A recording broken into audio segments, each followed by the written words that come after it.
So I've had the great privilege of working with all kinds of organizations, governments, businesses, large and small, across all the different industries. But I've also worked with universities and schools.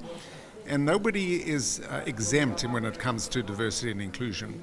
And universities and schools have a very important role to play in terms of both embracing diversity and inclusion, as well as inculcating diversity and inclusion in their actual curriculum so that people learn about the real history. Often it's the victors that write the history. Well, guess what? There are many voices behind the history of countries. So that's very important. And universities actually in the US have come up with some very interesting attempts to address the past. Georgetown, for example, finally admitted that they were slave owners and sold slaves. And so it's partly it's coming clean. It's telling the truth about the past. But then moving to the future, and making sure that we are an inclusive institution.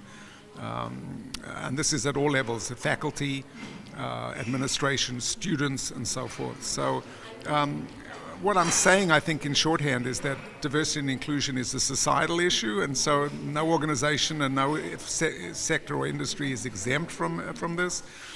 So it's important for schools as it is for businesses and certainly for governments to embrace diversity and inclusion. So some of the research, we have a couple of tools. One of them is something called the Global Diversity Survey, which is a self-assessment that measures where one is on what we call the head, the heart, and the hand, which is insight, inclusion, and adaptation. And what we've found is that most organizations, and this is typically managers at organizations, at businesses, are weakest at the head. So they may have the heart, they may have a sense of fairness and inclusion, they may be adaptable in terms of the hands, but the head, the insight, the understanding is the weakest. So that's where they really have to learn about the meaning and impact of diversity, the business case and so forth. And that's where they have to address the unconscious biases because they are not objective and therefore, addressing unconscious bias is a big challenge for many, many companies.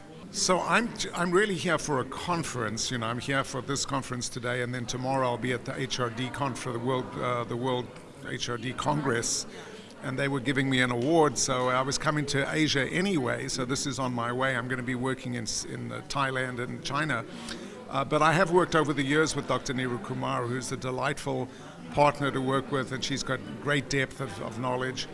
And so we're planning to do more partnerships and more alliances together, and so maybe I'll be back to work more in India.